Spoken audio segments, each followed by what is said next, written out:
জয় গুৰু শংকৰ। আজিৰ এই পবিত্ৰ মুহূৰ্তত বিভিন্ন আঁচনিৰ কাম শুভাৰম্ভ কৰাৰ এই অনুষ্ঠানত আমাৰ মাজত উপস্থিত থাকি আমাক উৎসাহিত কৰা ভাৰতবৰ্ষৰ শক্তিশালী কৰ্মদক্ষ কঠোৰ পৰিশ্ৰমী মাননীয় গৃহমন্ত্ৰী আমাৰ আজি সভাৰ মুখ্য অতিথি পৰম শ্ৰদ্ধেয় অমিত শ্বাহ ডাঙৰীয়া, ভাৰত চৰকাৰৰ মাননীয় মন্ত্ৰী ৰামেশ্বৰ তেলী ডাঙৰীয়া, অসম চৰকাৰৰ মোৰ সতীৰ্থ বিত্ত শিক্ষা স্বাস্থ্য লোকনিৰ্মাণ বিভাগৰ মাননীয় মন্ত্ৰী তথা এই সভাৰ প্ৰধান উদ্যোক্তা ডক্টৰ হিমন্ত বিশ্ব শৰ্মা ডাঙৰীয়া, মোৰ সতীৰ্থ মন্ত্ৰী অতুল বৰা ডাঙৰীয়া, অসম বিধানসভাৰ প্ৰাক্তন অধ্যক্ষ বৰ্তমান হাউচ ফেডৰ অধ্যক্ষ মাননীয় ৰঞ্জিত কুমাৰ দাস ডাঙৰীয়া, মোৰ সতীৰ্থ মন্ত্ৰী সাংস্কৃতিক পৰিক্ৰমা আৰু পঞ্চায়ত আৰু গ্ৰামোন্নয়ন বিভাগৰ নৱ কুমাৰ দলে ডাঙৰীয়া, স্বাস্থ্য বিভাগৰ ৰাজ্যিক মন্ত্ৰী পীযুষ হাজৰিকা ডাঙৰীয়া, জলসঞ্চয় বিভাগৰ মন্ত্ৰী ভৱেশ কলিতা ডাঙৰীয়া, গুৱাহাটী লোকসভা সমষ্টিৰ সন্মানীয় সাংসদ কুইন ওজা ডাঙৰীয়ানী, অসম চৰকাৰৰ মুখ্য সচিব জিষ্ণু বৰুৱা ডাঙৰীয়া, আজি ভাৰতবৰ্ষৰ এগৰাকী জ্যেষ্ঠ ৰাজনীতিক নেতা বৈজেন্দ্ৰ জয় পাণ্ডা ডাঙৰীয়াৰ লগতে এই সভাত উপস্থিত মোৰ সতীৰ্থ মন্ত্ৰীসকল, মোৰ সতীৰ্থ বিধায়কসকল, সাংসদসকল আৰু আজি সভাত অংশগ্ৰহণ কৰা পৰম শ্ৰদ্ধাৰ অসমৰ বিভিন্ন প্ৰান্তৰ পৰা অহা নামঘৰৰ বৈষ্ণৱপ্ৰাণ ভক্তবৃন্দ, শুভাকাংক্ষী ৰাইজ আৰু সাংবাদিক বন্ধুসকল, জয় জয়তে আজি এই সভাখনত সমবেত হোৱা আপোনালোক সকলোৰে প্ৰতি মই মোৰ গভীৰ শ্ৰদ্ধা জ্ঞাপন কৰিছোঁ আৰু গুৰুজনালৈ কোটি কোটি প্ৰণিপাত যাচিছোঁ। গুৰুজনাৰ আদৰ্শৰে আজি অসমীয়া জাতিয়ে একবিংশ শতিকাত প্ৰাণ পাই উঠিছে। কৃষ্টি সংস্কৃতি ভাষা সাহিত্য ঐতিহ্য মহাশক্তি লৈ বিশ্বজয় কৰাৰ উদ্দেশ্যে অসমীয়া জাতিয়ে সংকল্প লৈ আজি দৃঢ়তাৰে আগবাঢ়িছে।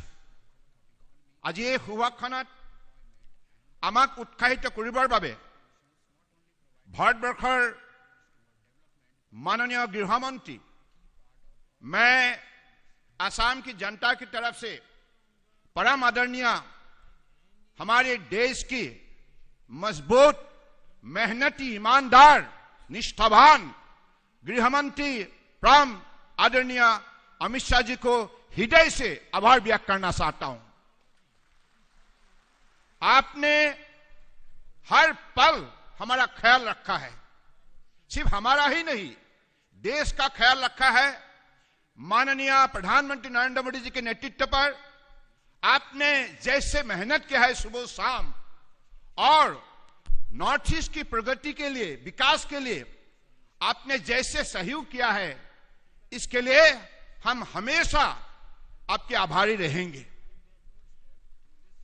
आज नॉर्थ ईस्ट को सिर्फ देश की जनता ही नहीं दुनिया देखने लगा है और परम आदरणीय प्रधानमंत्री जी ने जैसे नॉर्थ ईस्ट को अष्टलक्ष्मी के हिसाब से अलग से पहचान दिया और उसी पहचान को वास्तविक रूप में साकार करने में आपने जो कदम उठाए, अलग अलग विषय पर जो सहयोग आपने दिया है, हमारा मनोबल बढ़ाया है, हिम्मत दिया है, साहस दिया है, ताकत दिया है।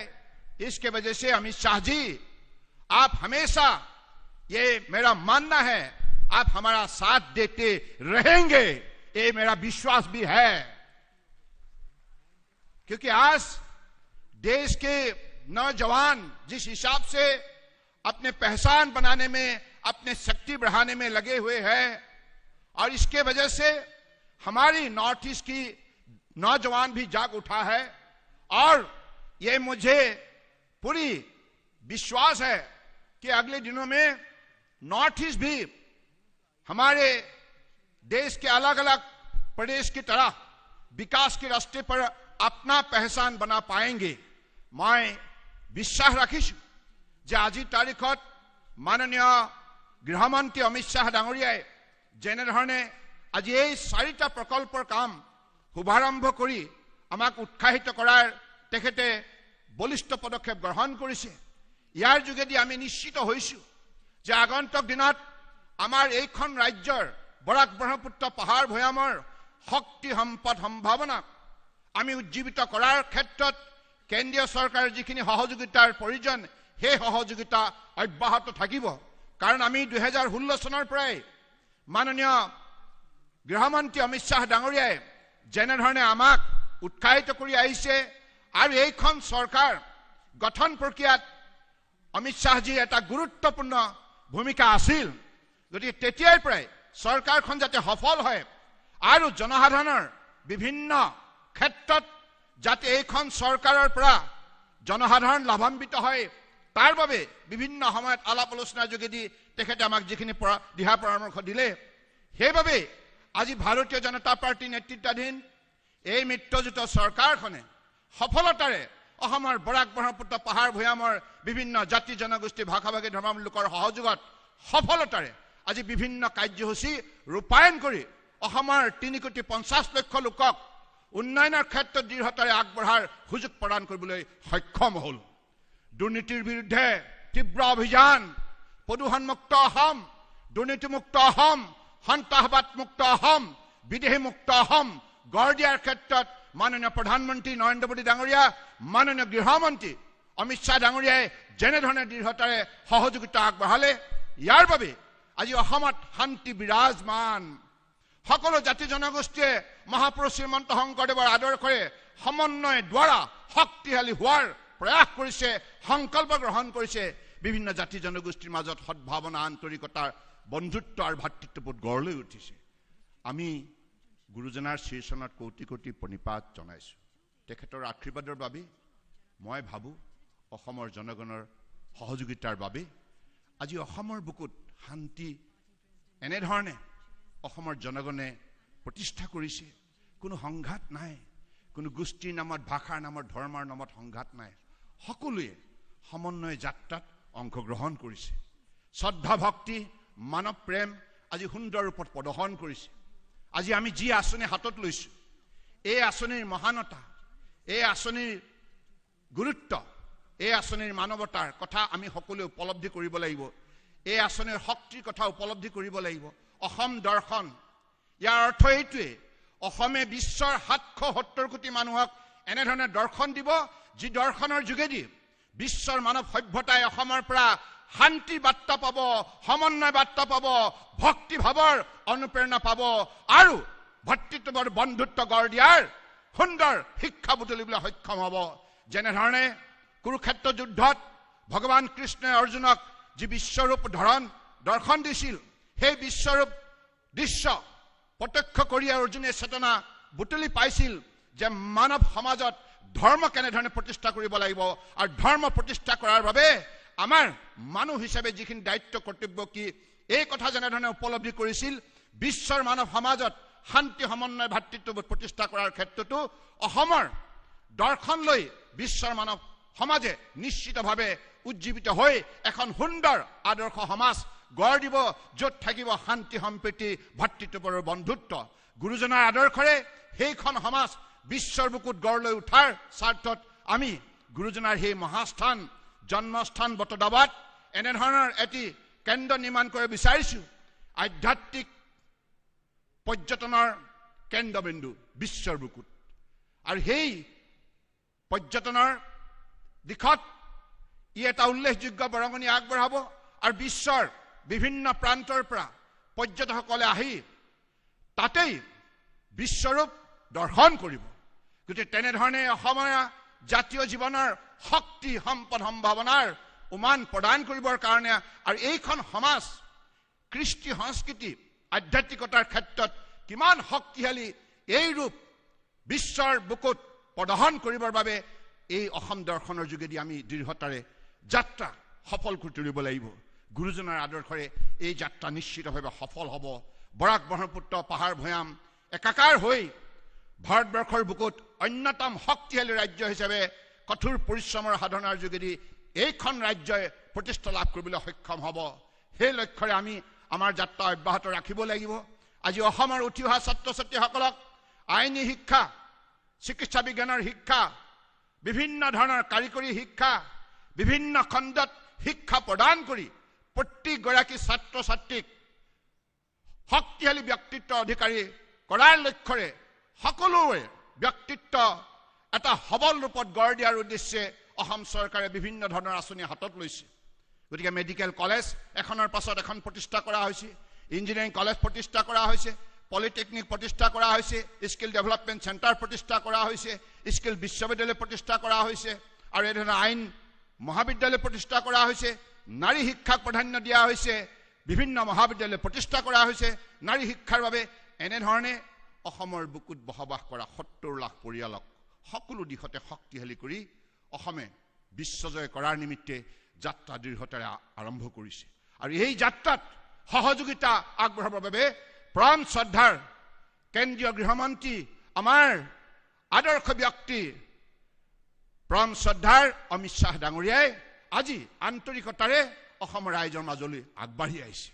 গতিকে মোৰ দৃঢ় বিশ্বাস আগন্তুক দিনত আমি সকলো নামঘৰত যিসকল বৈষ্ণৱনাথ ভক্তই পুৱা গধূলি হৰিনাম লয়, নাম প্ৰসংগ কৰে, সকলোকে মই কোটি কোটি প্ৰণাম জনাই আহ্বান জনাইছোঁ। আপোনালোকে এনেধৰণৰ অসমৰ সমাজ জীৱনক গঢ় দিয়ক, এনেধৰণৰ অসমৰ সমাজ জীৱনৰ ৰূপ নিৰ্মাণ কৰক যি ৰূপৰ দ্বাৰা বিশ্বৰ মানৱ সমাজে মানৱতা, আধ্যাত্মিকতাৰ আৰু সাংস্কৃতিক তত্ত্ব জ্ঞান আয়ত্ত কৰিব পাৰে, মানৱতাৰ জয়গান গাব পাৰে।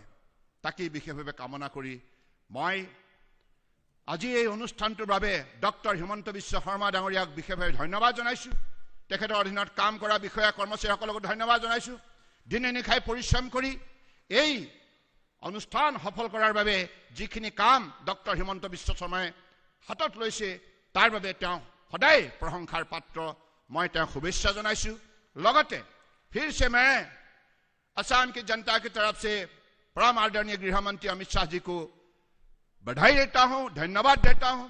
और आप ऐसे ही हमें सहयोग करते रहिए, सलाह देते रहिए, मनोबल बढ़ाते रहिए, मजबूत करते रहिए। और मैं भी आपको वादा करता हूं, असम एक दिन देश की ऐसा एक राष्ट्र निर्माण करने वाला प्रदेश के हिसाब से अपना पहचान बना पाएंगे, जिससे हिंदुस्तान को दुनिया का सर्वश्रेष्ठ राष्ट्र के हिसाब से खड़ा करने में हम सफल होंगे। मोदी जी का सपना जो है एक भारत श्रेष्ठ भारत, उसी हिसाब से हम हमारे समाज को ले जाएंगे। इसी शब्दों का साथ मैं अपना लोग সকলোকে শ্ৰদ্ধা আৰু কৃতজ্ঞতা জনাই মই মোৰ বক্তব্য সামৰিলো। ধন্যবাদ। জয় অসম, জয় হিন্দ।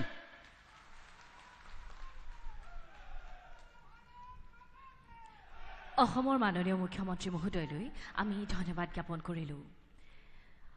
हमारे देश के माननीय गृह मंत्री जिनकी दूरदृष्टि और संकल्प शक्ति से नए भारत का निर्माण हो रहा है, जो राष्ट्र के एकता और अखंडता को सुदृढ़ बनाने के लिए सतत कर्मशील है और जो पूर्वोत्तर के असम के त्वरित विकास के लिए आग्रही भी और तत्पर भी। आज के इस पावन अवसर पर उनकी उपस्थिति ने हमें धन्य किया है। हम विनम्र अनुरोध करते हैं माननीय केंद्रीय गृह मंत्री श्री अमित शाह जी से कि वे इस सभा को संबोधित करें। तालियों की जोरदार गूंज के साथ स्वागत करें माननीय केंद्रीय गृह मंत्री जी का।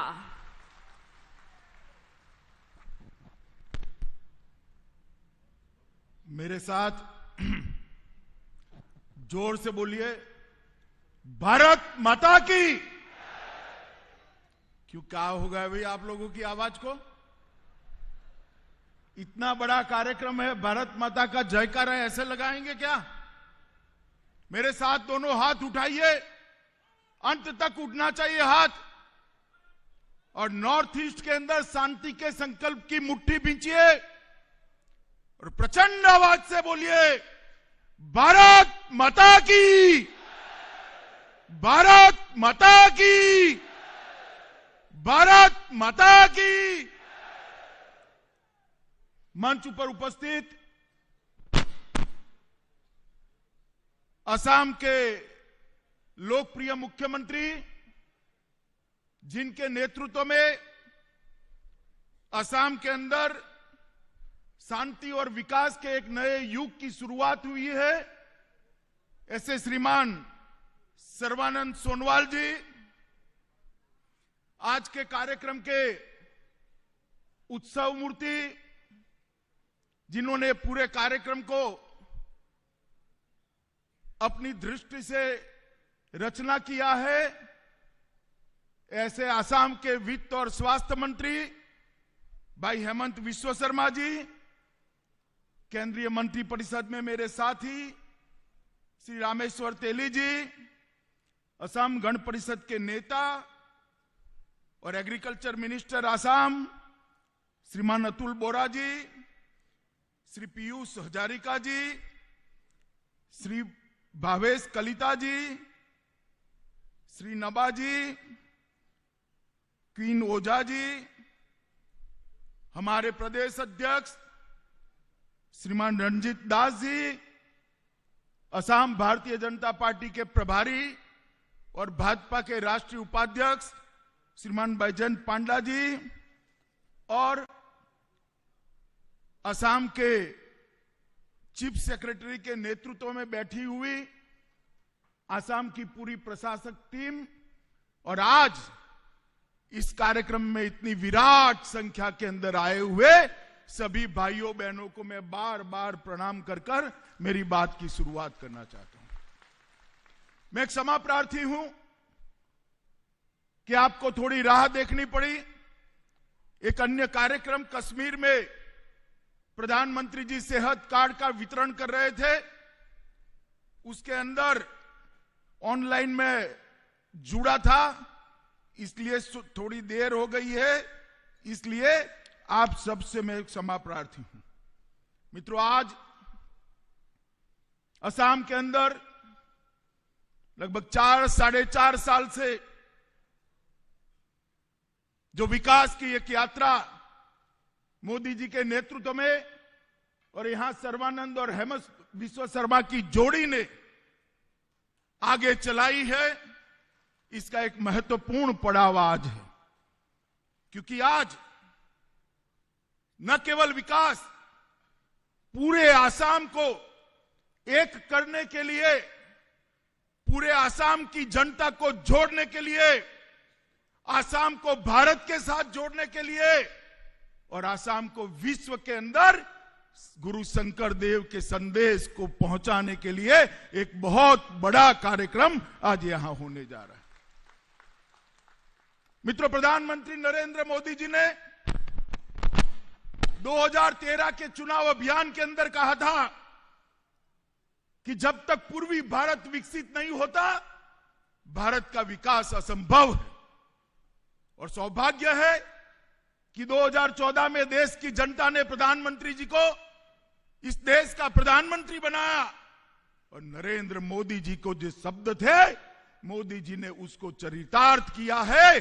आज पूरा पूर्वी भारत, नॉर्थ ईस्ट समेत, पूर्वोत्तर समेत देश के विकास का ग्रोथ इंजन बना हुआ है।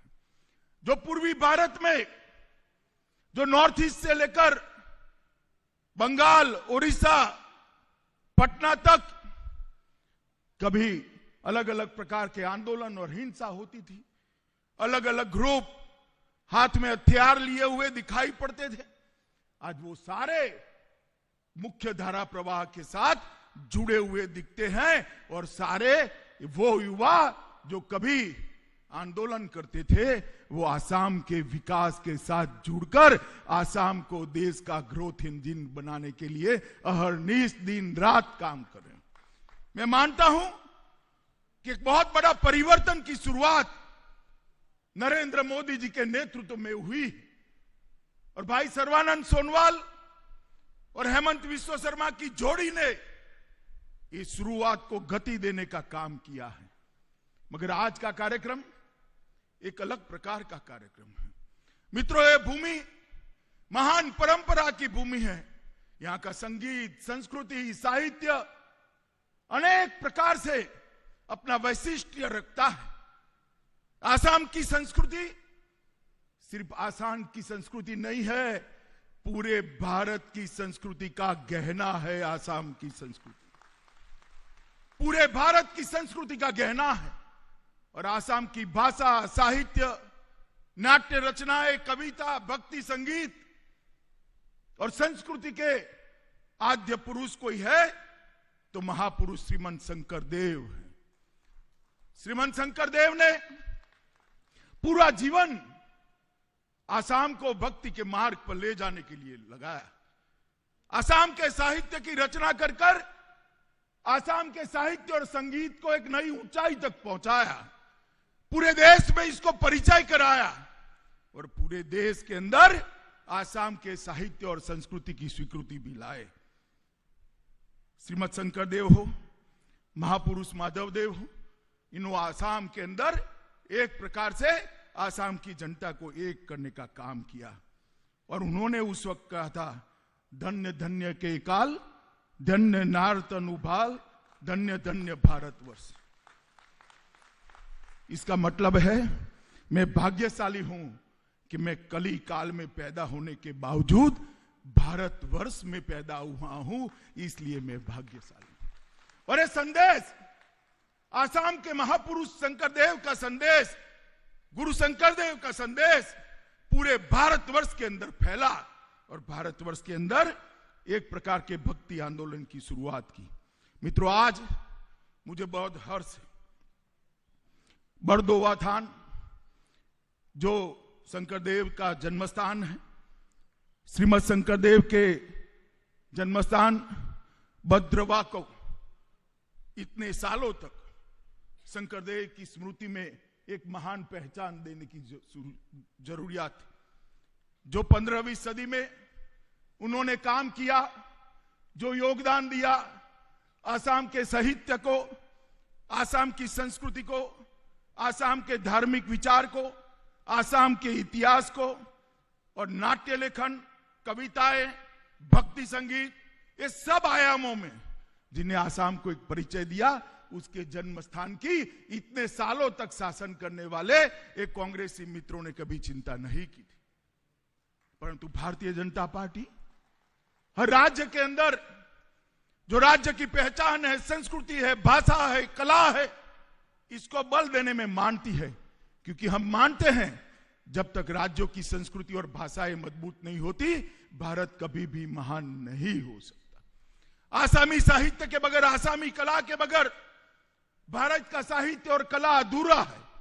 और आज मुझे बहुत बड़ा आनंद है कि श्रीमद शंकर देव का जो जन्मस्थान था वो घुसपैठियों ने कब्जाया हुआ था, उसको खाली कर आज शंकर देव की महान स्मृति को चिरकाल तक स्थायी करने का काम हेमंत विश्व शर्मा और हमारे मुख्यमंत्री जी करने जा रहे हैं।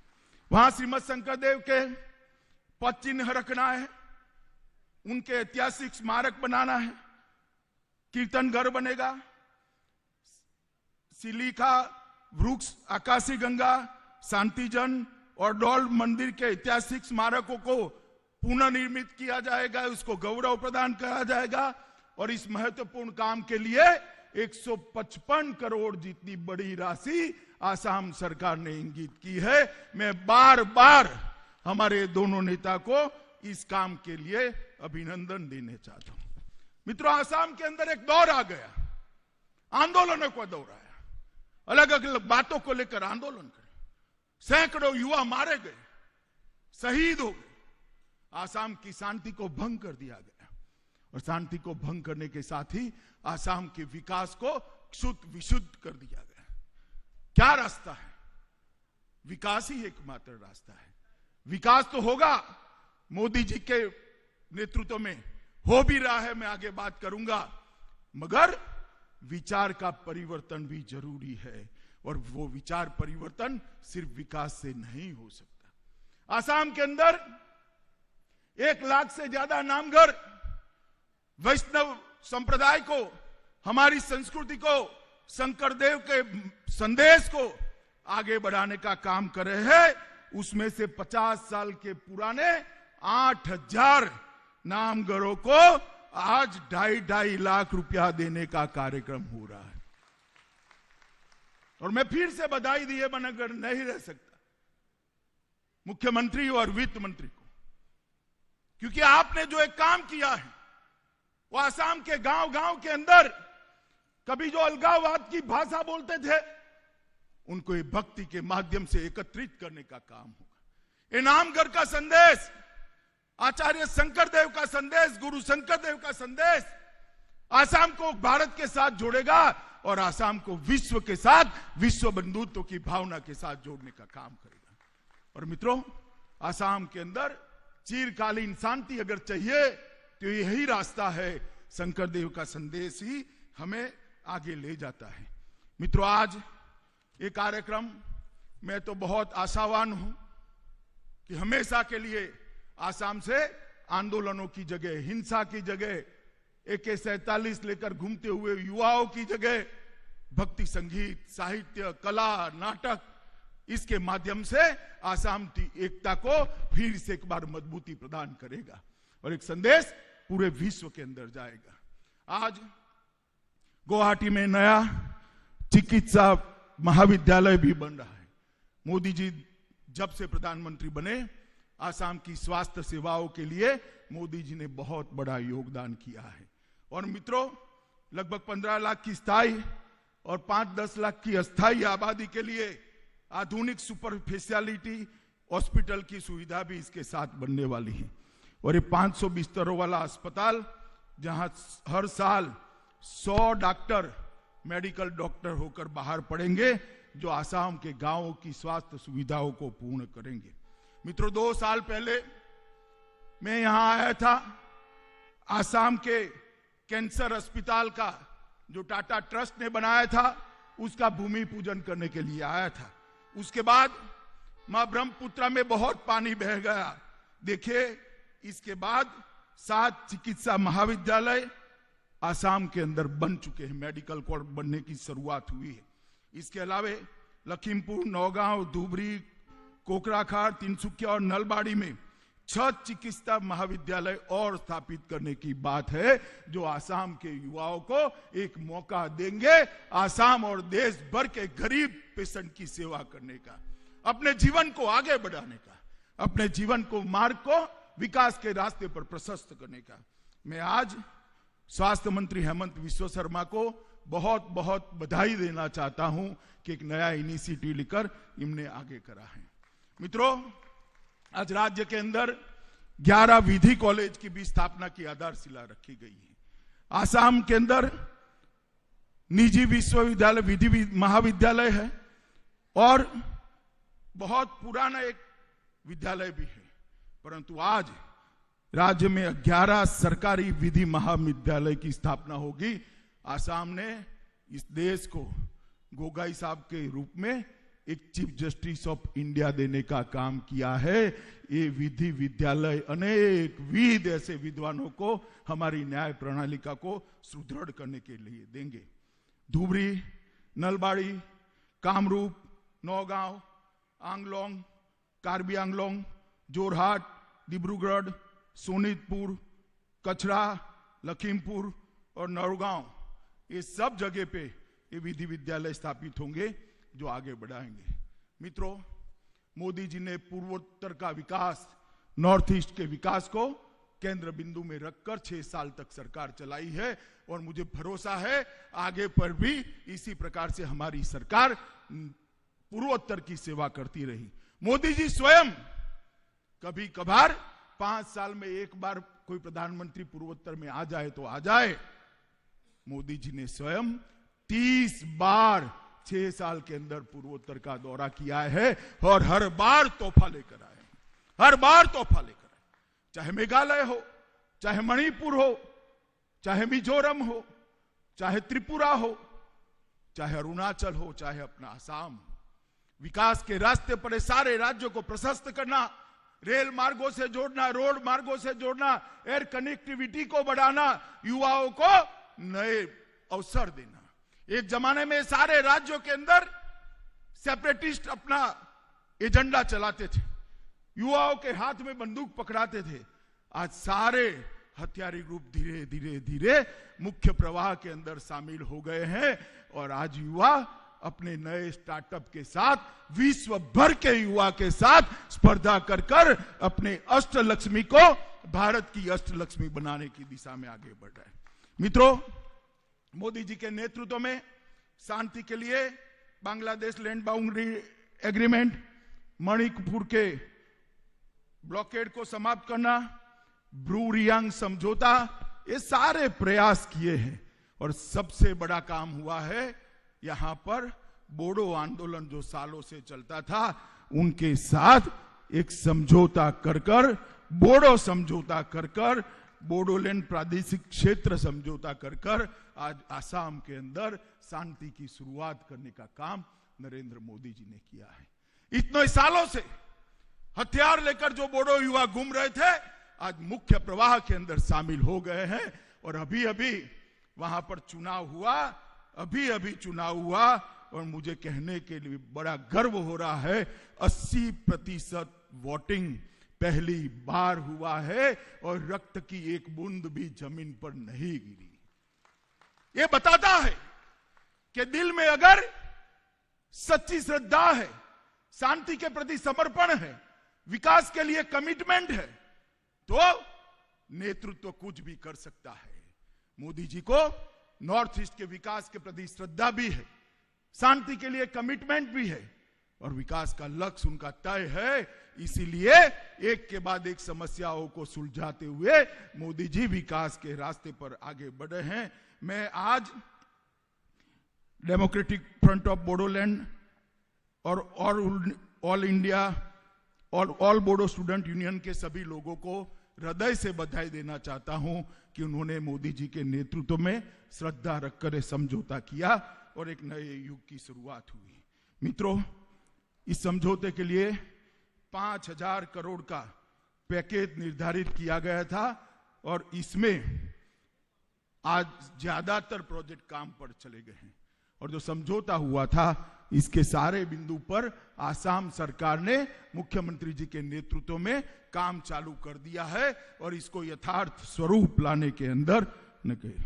मित्रों, अभी जो चुनाव हुआ है बीटीआर का, इसमें अंदर वहां की जनता ने एनडीए को आशीर्वाद दिया है, भारतीय जनता पार्टी को आशीर्वाद दिया और मैं मानता हूं कि ये तो सेमीफाइनल है, फाइनल आसाम के चुनाव आने वाले हैं। यहां पर भी फिर से एक बार पूर्ण बहुमत की भारतीय जनता पार्टी की सरकार। आज आसाम विकास के रास्ते पर चल पड़ा है, इसका कारण है आसाम की जनता ने सालों के बाद एक पूर्ण बहुमत की सरकार भारतीय जनता पार्टी की बनाई और सारे हर्डल को पार करते हुए मोदी जी के नेतृत्व में, सर्बानंद और हेमंत विश्व शर्मा के नेतृत्व में हमने आसाम को विकास के रास्ते पर आगे ले गए। मित्रों, ढेर सारे हर्डल ये जोड़ी ने पार किए। हेमंत जी हमारे स्वास्थ्य मंत्री हैं।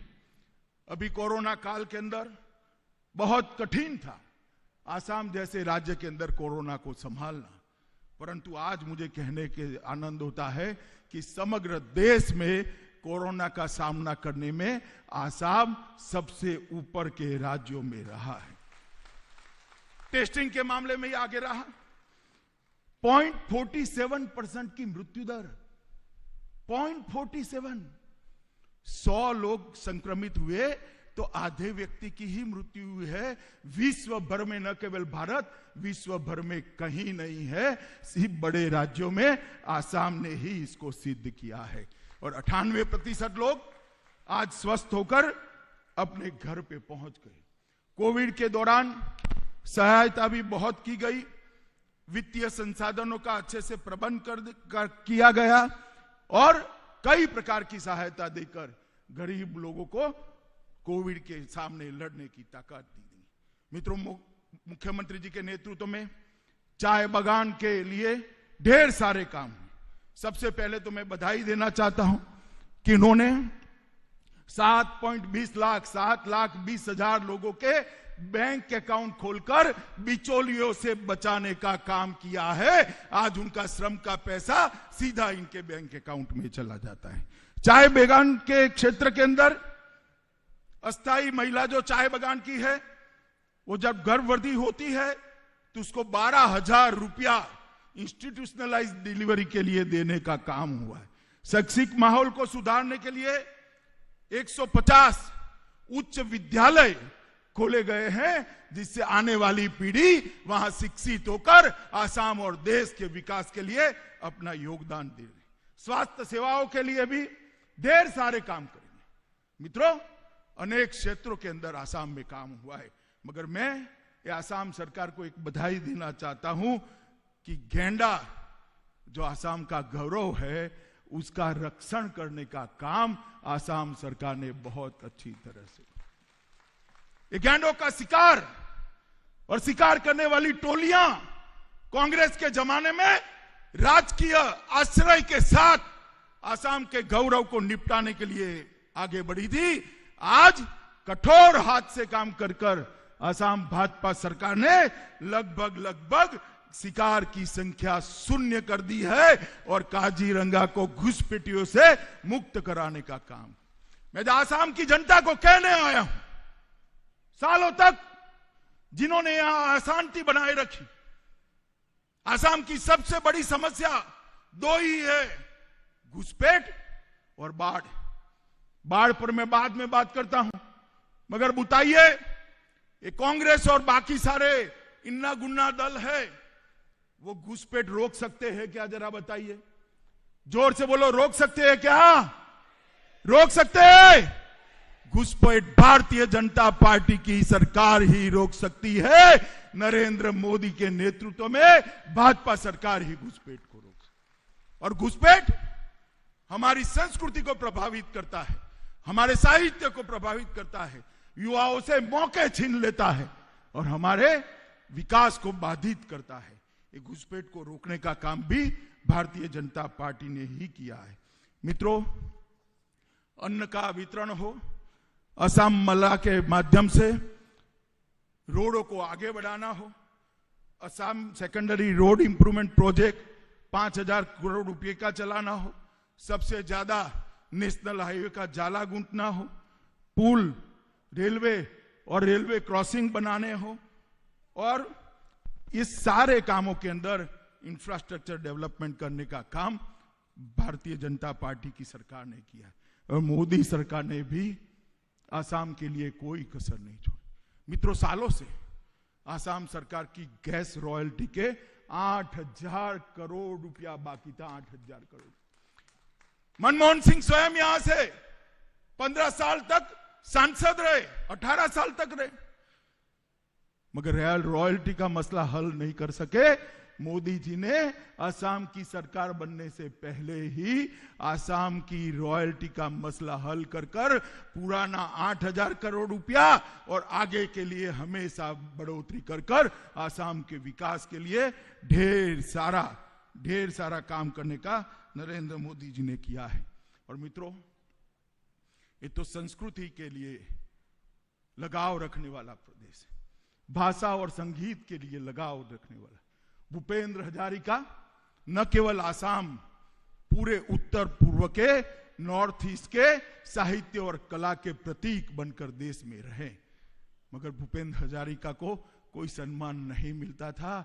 नरेंद्र मोदी जी ने भूपेंद्र जी को भारत रत्न देकर हमारे साहित्य और कला को आगे बढ़ाने का काम किया है। मित्रों, प्रधानमंत्री आयुष्मान भारत योजना जो गरीबों को 5 लाख रुपए की सहायता देती है, इसके आगे असम के मध्य वर्ग और गरीबी की रेखा के नीचे के लोगों के लिए विस्तृत अटल अमृत अभियान योजना चलाकर ढेर सारे लोगों को आगे बढ़ा है।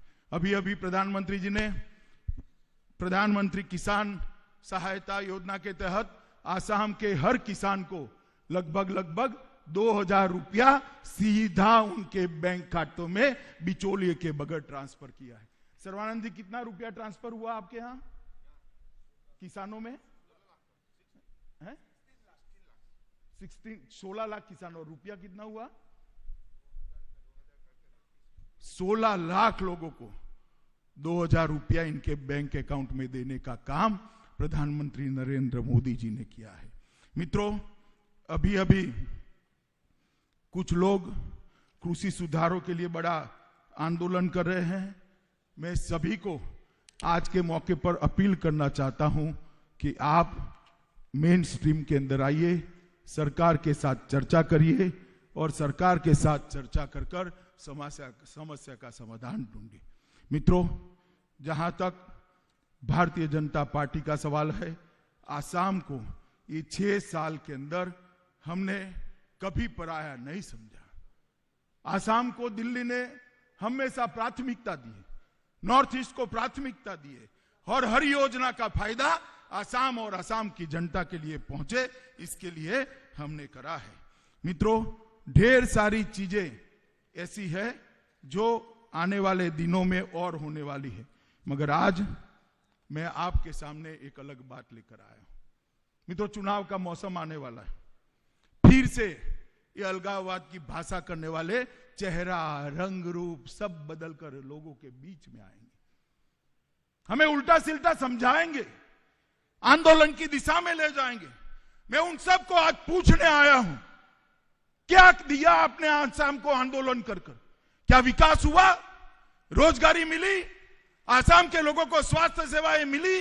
आसाम के लोगों को नौकरियां मिली? आसाम का इंफ्रास्ट्रक्चर बढ़ा? नहीं बढ़ा।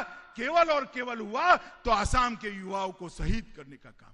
और मैं एक अजीबोगरीब नजारा देख रहा हूं, जिन्होंने आंदोलन करा उन्होंने आंदोलन किया और जिन्होंने गोलियां मारी उन्होंने आसाम के युवा को शहीद किया। आज कुछ ऐसे तत्व चेहरा बदलकर पार्टी बनाने निकले हैं, जिन्होंने गोलियां चलाई वो कांग्रेस पार्टी को प्रच्छन्न रूप से इनडायरेक्टली चुनाव जिताने का ये षड्यंत्र है, उनको जान लेना। वो कभी सरकार नहीं बना सकते। भारतीय जनता पार्टी का वोट बिगाड़कर वो कांग्रेस को जिताना चाहते। मुझे जवाब दो भाइयों बहनों, ये जो लोग चेहरा बदलकर आना चाहते हैं वो आसाम का भला कर सकते हैं क्या? जरा जोर से बोले, उनको भी सुनाई देना पड़े। कर सकते हैं क्या? आसाम को विकास दे सकते हैं क्या? आसाम के युवाओं को नौकरी दे सकते हैं क्या? आसाम को घुसपैठ से बचा सकते हैं क्या? वो लोग कुछ नहीं कर सकते। मोदी जी के नेतृत्व में पूर्ण बहुमत की भारतीय जनता पार्टी की सरकार ही आसाम का सर्वांगीण विकास। मित्रों, बहुत सारे क्षेत्रों में इस 4.5 साल में हमने बहुत कुछ किया है, परंतु मैं आपको कहना चाहता हूं, आने वाले 5 साल में आसाम की जनता फिर से एक बार आशीर्वाद ले ले, काफी कुछ करना बाकी रह गया है। आसाम की बाढ़ का नियंत्रण, इसका वाटर इंफ्रास्ट्रक्चर जब तक मजबूत नहीं करते, आसाम विकास के रास्ते पर आगे नहीं बढ़ सकता। और ये केंद्र सरकार और भारत सरकार, केंद्र सरकार और आसाम सरकार दोनों साथ में रहकर ही कर सकते हैं। भाजपा की ये डबल इंजन जोड़ी आसाम के बाढ़ का स्थायी समाधान ढूंढ सकती है। मुझे बताइए, ये आंदोलन करने वाले लोग, आसाम के युवा पर गोली चलाने वाली कांग्रेस पार्टी कभी भी आसाम के अंदर इन्वेस्टमेंट और उद्योग को ला सकती है क्या? बताइए, ला सकती है? जरा जोर से बोलिए, ला सकती है? उद्योग को लाना, इंडस्ट्री को लाना, वो मोदी जी के नेतृत्व में ही हो सकता है। आसाम को पूरे भारत का टूरिज्म का हब बनाना है, वो ये कांग्रेस पार्टी कर सकती है क्या? कर सकती है क्या? ये आंदोलनकारी पार्टियां कर सकती है क्या? मित्रों, वो भारतीय जनता पार्टी ही कर सकती है। और आसाम के युवा को, लाखों करोड़ों युवाओं को रोजगारी देने का स्वप्न ये पार्टियां कर सकती है क्या? कांग्रेस पार्टी कर सकती है क्या? वो भी नहीं कर सकती, वो भारतीय जनता पार्टी ही कर सकती। मित्रों, हम चाहते हैं कि आज जो नई शुरुआत हुई, 8,000 नामगर को 2.5 लाख रुपया देकर उनके वित्तीय संकट को टालने का, समाप्त करने का जो प्रयास आसाम सरकार ने किया है, उससे एक नई शुरुआत हो। गुरु शंकर देव का संदेश न केवल आसाम, समग्र भारत में पहुंचे और समग्र भारत तक आसाम का साहित्य, आसाम की भाषा, आसाम की कला समग्र भारत तक पहुंचे। और मैंने जैसे कहा, भारत की संस्कृति का आसाम की संस्कृति एक गहना बनकर समग्र विश्व के अंदर सोने की तरह चमके, इस प्रकार के आसाम का निर्माण मैं आज के कार्यक्रम में देख रहा हूं। मित्रों, आज मैं फिर से एक बार हमारे दोनों नेता सर्बानंद सोनोवाल और हेमंत बिस्वा शर्मा को, विशेषकर ये नामघर को जो आपने 2.5 लाख रुपया दिया है, इसके लिए बहुत बहुत बधाई और साधुवाद देना चाहता हूं। मोदी जी का समर्थन, मोदी जी का आशीर्वाद और मोदी जी का मजबूत इरादा आसाम के साथ हमेशा विकास के लिए है। शांति भी बनाए रखेंगे, विकास के लिए आगे भी बढ़ेंगे और गुरु शंकर देव के संदेश को भी आसाम के घर घर तक पहुंचाने का काम भारतीय जनता पार्टी करेगी। आप सभी लोग भारतीय जनता पार्टी को आशीर्वाद दे, इतनी विनंती कर मेरी वाणी को विराम करता हूं। मेरे साथ फिर से एक बार बोलिए, भारत माता की, भारत माता की, भारत माता की, वंदे वंदे वंदे। माननीय केंद्रीय गृह मंत्री जी का हम सहृदय धन्यवाद करते हैं।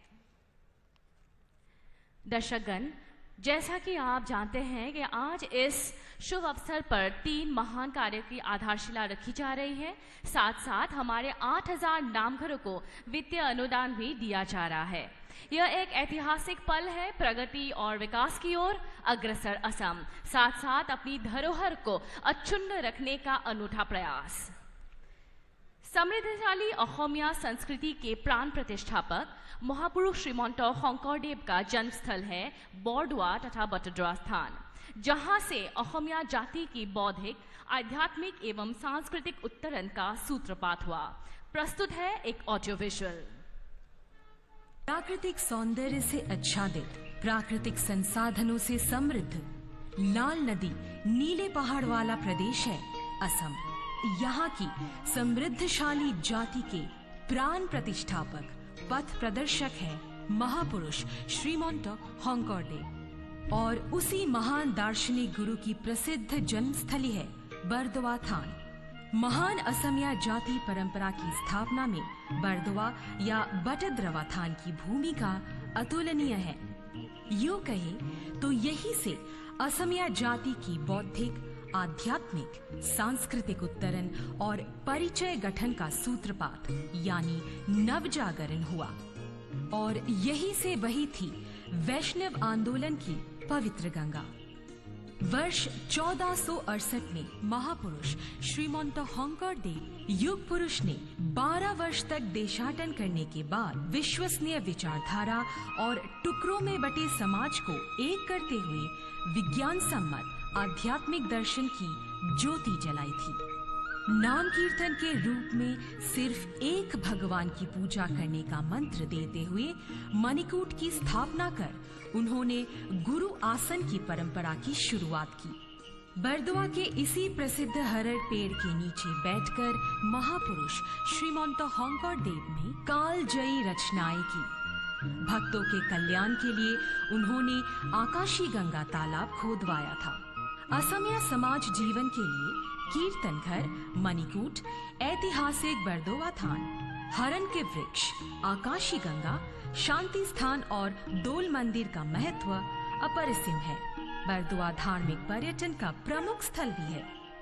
असम सरकार ने बरदोआ थान को चिरकाल तक कालजयी बनाने के लिए इसे नया रूप देने का प्रस्ताव अपनाया है। असम सरकार हमारी परंपरा, विरासत और धरोहर की रक्षा करने के लिए पूरी तरह प्रतिबद्ध है।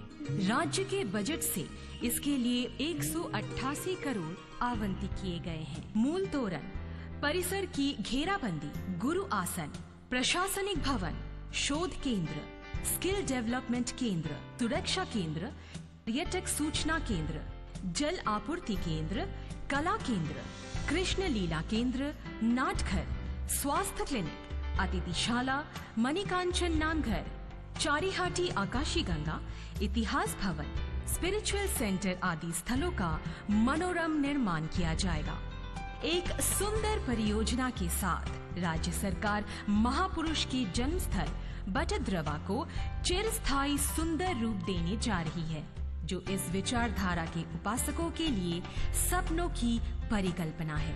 अब समय है इस परियोजना को मूर्त रूप देने का, सपनों को साकार करने का। ये मौका इससे अधिक खास नहीं हो सकता जब इस अभिलाषी परियोजना को देश के माननीय गृह मंत्री अमित शाह जी अपने कर कमलों से शुरुआत करेंगे। এইখিনিতে উপস্থিত সুধীবৃন্দক তেওঁলোকৰ আসনত বহিবলৈ আমি অনুৰোধ জনালো।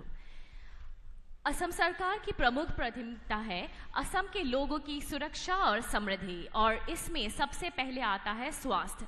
हर नागरिक को समय पर उत्कृष्ट मेडिकल फैसिलिटी प्राप्त हो और कोविड-19 जैसे कोई भी महामारी का हम सामना कर सके। इसी उद्देश्य से असम सरकार ने गुवाहाटी में दूसरे मेडिकल कॉलेज की स्थापना का निर्णय लिया है। प्रस्तुत है एक ऑडियो विजुअल। पूर्वोत्तर भारत का प्रवेश द्वार, सेवन सिस्टर्स का प्राण केंद्र, कल्याणकारी केंद्र और राज्य सरकार के लगातार प्रयासों के चलते गुवाहाटी को केंद्र कर राज्य में शुरू हो चुका है स्वास्थ्य विप्लव। स्वास्थ्य क्षेत्र को मजबूती प्रदान करना असम सरकार की प्राथमिकताओं में शामिल है। स्वास्थ्य क्षेत्र को मजबूत करने की दिशा में एक महत्वपूर्ण कड़ी है मेडिकल कॉलेज और अस्पतालों को विकसित करना। मेडिकल कॉलेज और अस्पतालों के विकास से न केवल उच्च कोटि की चिकित्सा उपलब्ध होगी, बल्कि चिकित्सकों की संख्या भी बढ़ेगी। फिलहाल राज्य में कुल 7 चिकित्सा महाविद्यालय क्रियाशील है। राज्य की बढ़ती आबादी और बीमारियों के हिसाब से मरीज और डॉक्टरों के अनुपात को दुरुस्त करना अपरिहार्य है, और इसे देखते हुए 6 और मेडिकल कॉलेज स्थापित किए जा रहे हैं। ये मेडिकल कॉलेज लखीमपुर, नौगांव, धुबरी, कोकराझार, तिनसुकिया और नलबाड़ी में बनाए जा रहे हैं। गुवाहाटी की 15 लाख स्थानीय और 5 से 10 लाख की अतिरिक्त अस्थायी आबादी को देखते हुए अतिरिक्त मेडिकल कॉलेज और अस्पतालों की जरूरत हमेशा से महसूस की जाती रही है।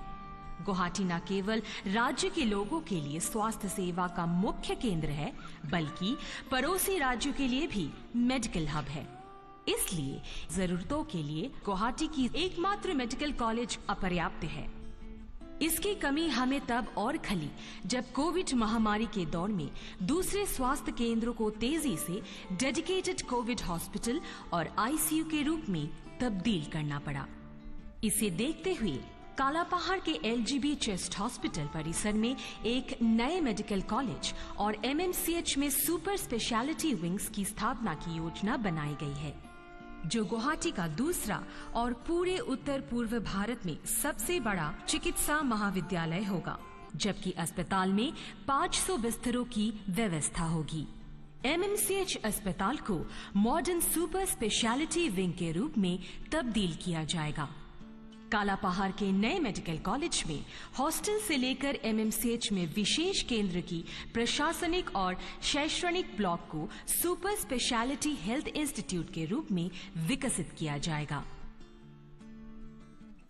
चिकित्सा क्षेत्र में इस नए चिकित्सा महाविद्यालय की स्थापना एक नया आलम, नई उड़ान की शुरुआत करेगा, और ये हमारे लिए परम सौभाग्य का क्षण है कि देश के प्रगतिशील स्वप्न दृष्टा नेता गृह मंत्री श्री अमित शाह जी के कर कमलों से शुभारंभ हो रहा है उम्मीदों के इस परियोजना की। न्याय व्यवस्था एक समय तथा देश का ढांचा है। इसी धारे को सामने रखते हुए असम सरकार ने 10 नए लॉ कॉलेजेस की स्थापना का निर्णय लिया है, जो न केवल नई पीढ़ी को शिक्षा प्रदान करेगी, साथ ही राज्य तथा देश के बौद्धिक उत्थान में भी एक अहम भूमिका पालन करेगी। प्रस्तुत है एक ऑडियो विजुअल। कानून और न्याय व्यवस्था सामाजिक संतुलन और श्रृंखलित समाज का आधार है। कानून की शिक्षा पीढ़ी को लोकतंत्र के प्रति विश्वासी, जिम्मेदार नागरिक बनाने में सहायता करती है। शिक्षार्थियों को रोजगार मिले, नौकरियां मिले, इसका दायित्व राज्य सरकार के शिक्षा विभाग के कंधे पर ही है। इसी दायित्व को स्वीकारते हुए असम सरकार ने प्रदेश के हर प्रांत में कानून महाविद्यालय स्थापित करने का निर्णय लिया था। कानून की शिक्षा लेने के बाद खुद को न्याय व्यवस्था के अंग के तौर पर प्रतिष्ठित करने के शिक्षार्थियों का सपना अब सच होने जा रहा है। जितने अधिक अधिवक्ता मिलेंगे, न्याय प्राप्ति से वंचितों को लाभ मिलेगा। फ्री लीगल एड के क्षेत्र में भी इनका योगदान रहेगा। पैसे की कमी के चलते जो अदालत तक नहीं पहुंच पाते, उनकी भी समस्या दूर होगी। न्याय संबंधी गवेषणा के लिए छात्रों के लिए ये काफी महत्वपूर्ण होगा। इस महान उद्देश्य को सामने रख असम सरकार नए कानून महाविद्यालयों की स्थापना करने जा रही है। बिलासीपाड़ा, टीहू, रंगिया, रोहा, डीफू, जोरहाट, मेलेंगिया, तेजपुर, सिलचर और लखीमपुर में नए कानून महाविद्यालय खुलने जा रहे हैं। अत्याधुनिक प्रौद्योगिकी युक्त इन लॉ कॉलेजों में अत्याधुनिक सुविधाएं होंगी। निश्चित तौर पर इस परियोजना से असम के शिक्षा खंड में आमूल-चूल परिवर्तन आएगा। माननीय गृह मंत्री श्री अमित शाह जी के कर कमलों से कानून महाविद्यालयों के परियोजना का शुभारंभ करना शिक्षा के क्षेत्र में नवजागरण की एक महान यात्रा की शुरुआत होगी।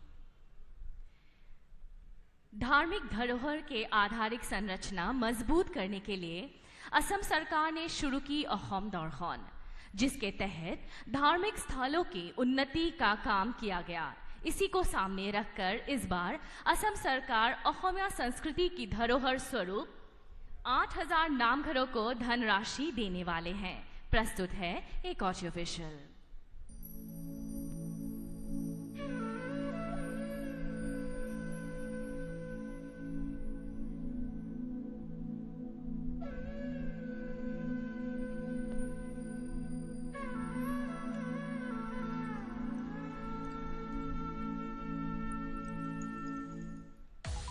असम प्रकृति का अनुपम देश है।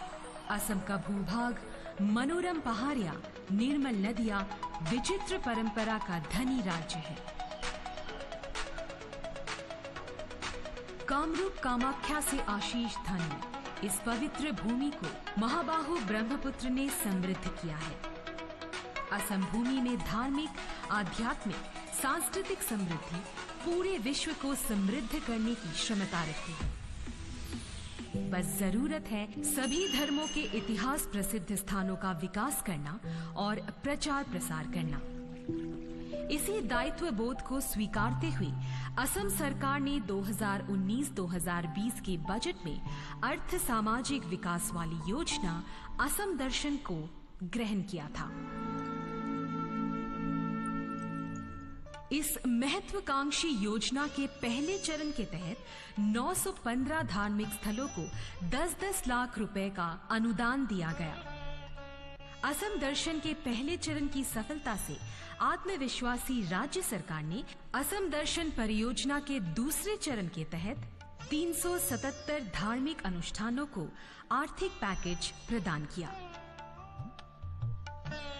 असम दर्शन योजना का महत्वपूर्ण लक्ष्य है असमिया जनजीवन का अभिन्न अंग, नाम प्रसंग का स्थान, आध्यात्मिक और सांस्कृतिक चर्चा का केंद्र स्थल, नामघरों का विकास। नामघर श्रीमंत होंकर देव के नव वैष्णव आंदोलन और सामाजिक समन्वय का केंद्र स्थल है।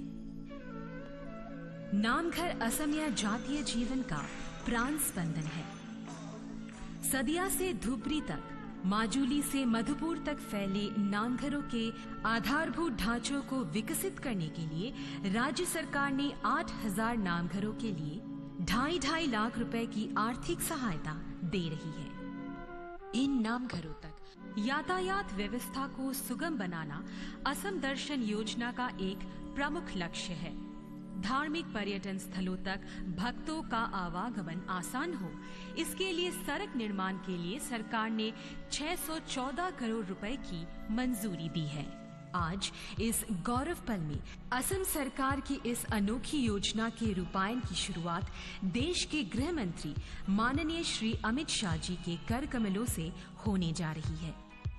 आइए माननीय गृह मंत्री के कर कमलों से लिखे इतिहास का एक सुनहरा अध्याय।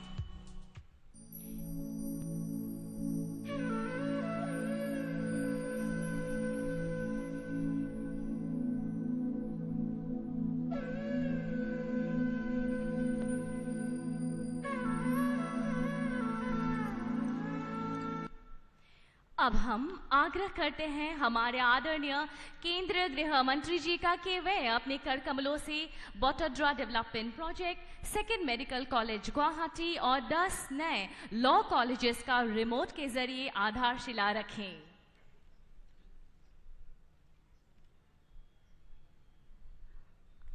जोरदार हात চাপৰিৰে আমি সকলোৱে আজিৰ এই ঐতিহাসিক ক্ষণৰ সাক্ষী হ'বলৈ পাইছো।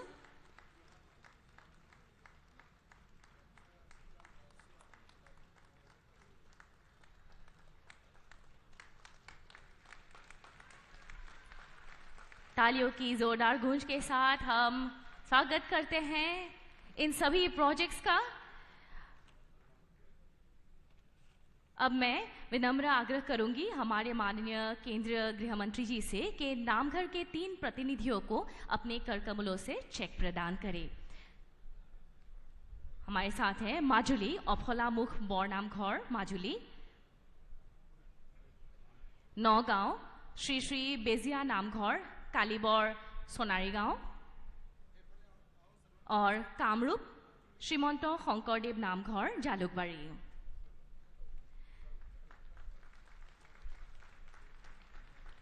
चेक प्रदान किए जा रहे हैं 3 प्रतिनिधियों को।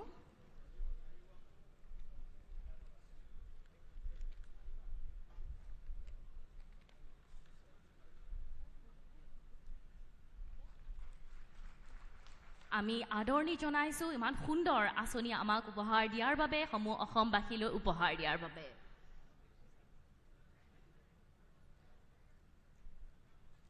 सभा में उपस्थित सभी और सभी अहोमवासी आज इस ऐतिहासिक पल के साक्षी हुए हैं।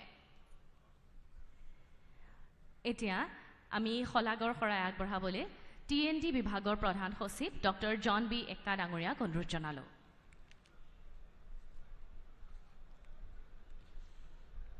सभा के अंत में मैं धन्यवाद प्रस्ताव के लिए आपके सामने उपस्थित हूँ। मैं सबसे पहले आज की सभा के मुख्य अतिथि एवं केंद्रीय